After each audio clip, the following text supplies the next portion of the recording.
Some of these movies are getting really hard to defend. I don't know what I can say about this movie other than I liked it.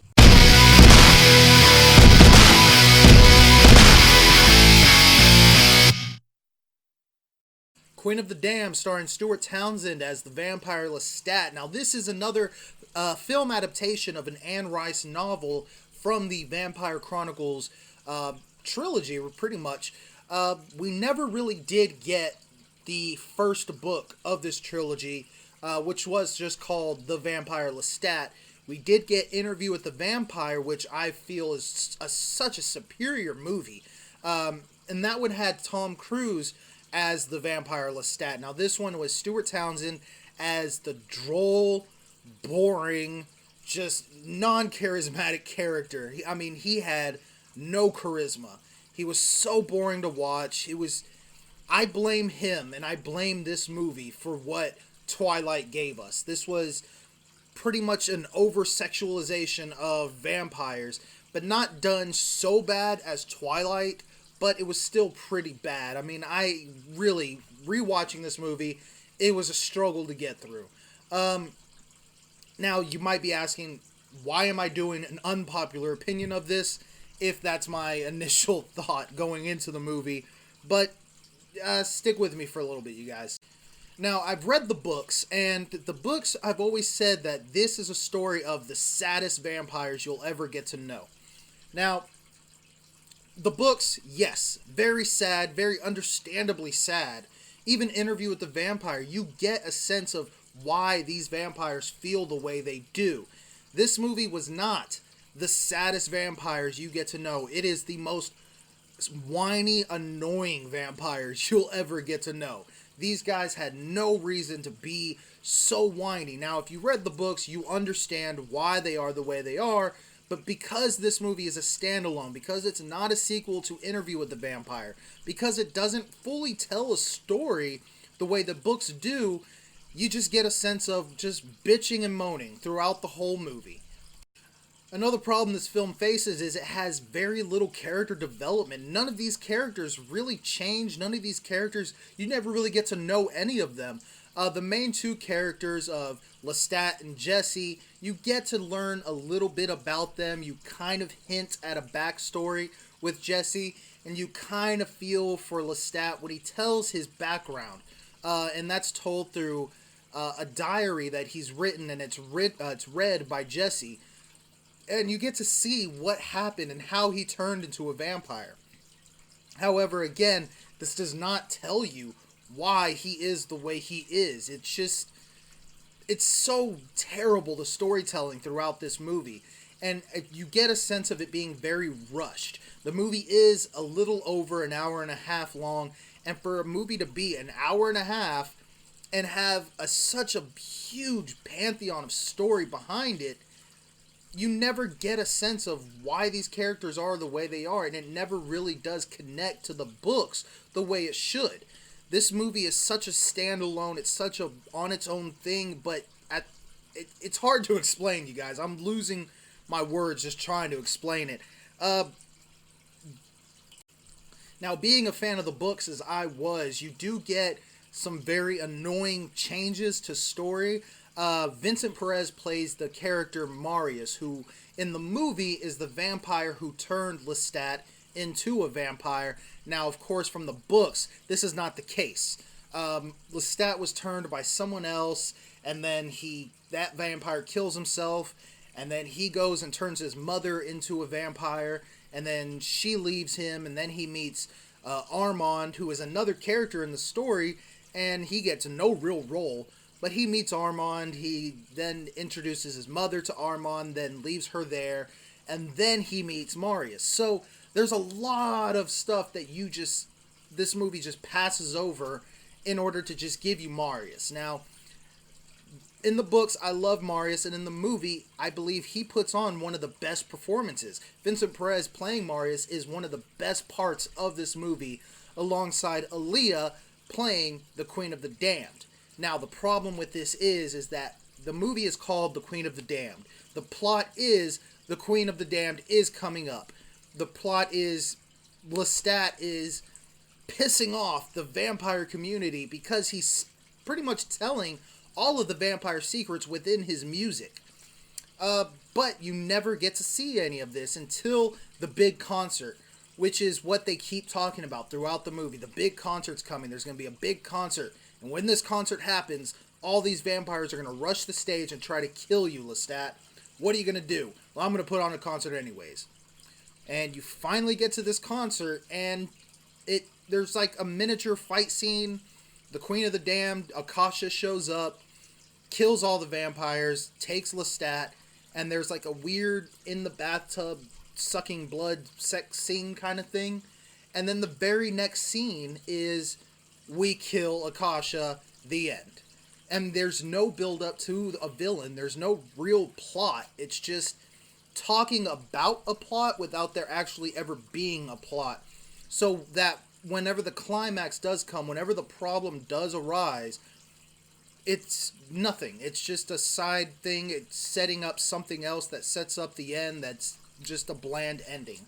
This movie has so many problems going through, from the script to the acting to the dialogue to the boring characters, the non-interesting background you're giving these characters, to just the fact that there are no real characters at all. You get Lestat, but you never really get to know what kind of character he is. He's very bold, he's very outgoing, but at the same time he's a very shy, very to himself. He's very sad because he's alone, but at the same time, when he's given the opportunity to have a life partner, he pushes them away because he doesn't want to give someone this gift. But at the same time, he has a guy who works for him go and pick out these women so he can kill them and drink their blood. But at the same time, he's afraid to do that to certain... You never understand what the hell his motivations are. At the same time, you never understand why Jessie is the way she is through this movie. She wants to be a vampire, but she's scared to become a vampire. She works for this paranormal research committee kind of thing, but at the same time, she's not allowed to do research within this community. It's a very weird story that you're building with these two main characters, and at the same time, they're not even fully realized as main characters.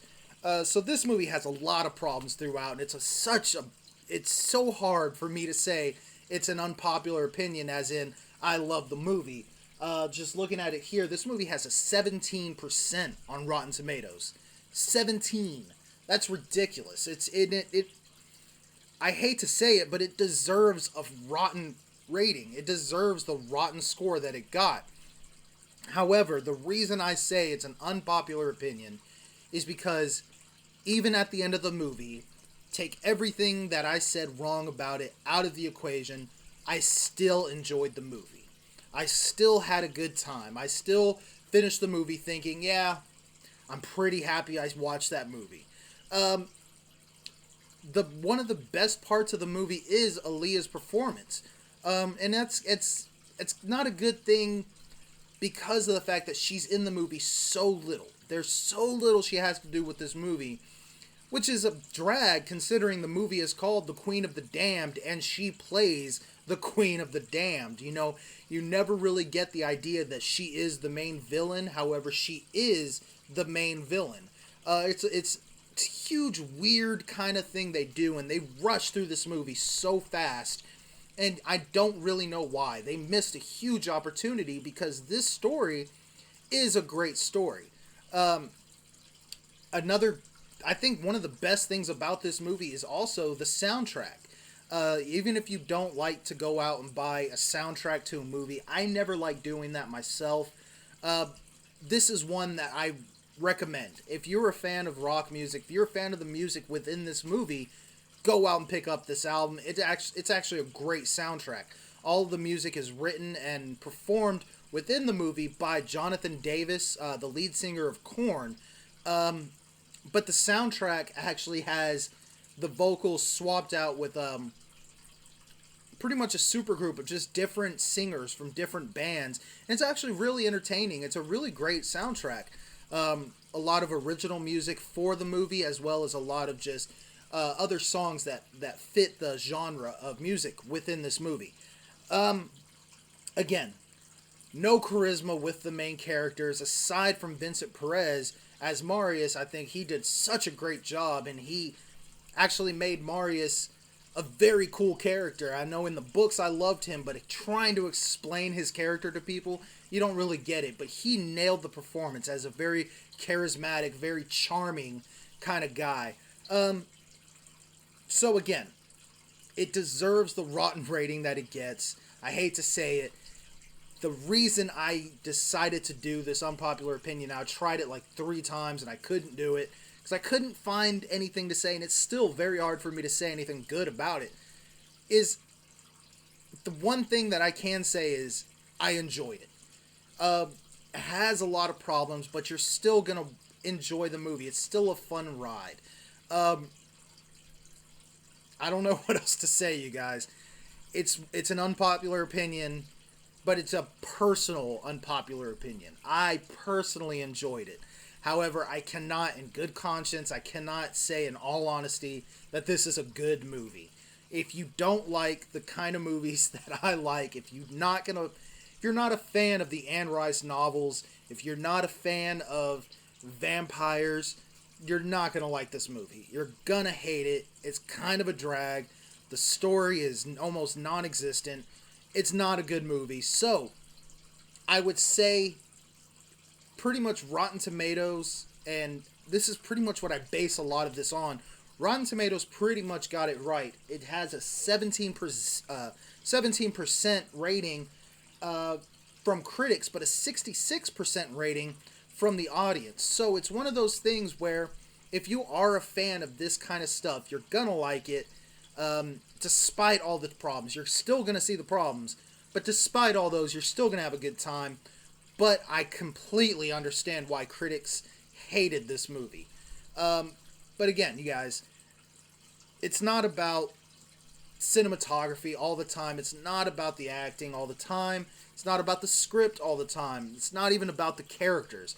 Sometimes it's just about your own personal views on the movie. I personally enjoyed it just because I personally enjoy Marius. I personally enjoy Queen Akasha. I thought she was such a great character in the book. And to see her come to life as Aaliyah, and she looked nothing like what you picture her in the books looking like, but she was still very entertaining to see, even as little as you do get to see her. So, my rating on this would probably be maybe around the 30s or 40s, not as low as they're giving it a 17, but it's still a rotten movie, you guys. I'm sorry, I hate to say it. It is. But that is my unpopular opinion on it, which is probably not even an unpopular opinion. That's my opinion on the movie. So, that's all I got for you guys, and I will see you next time.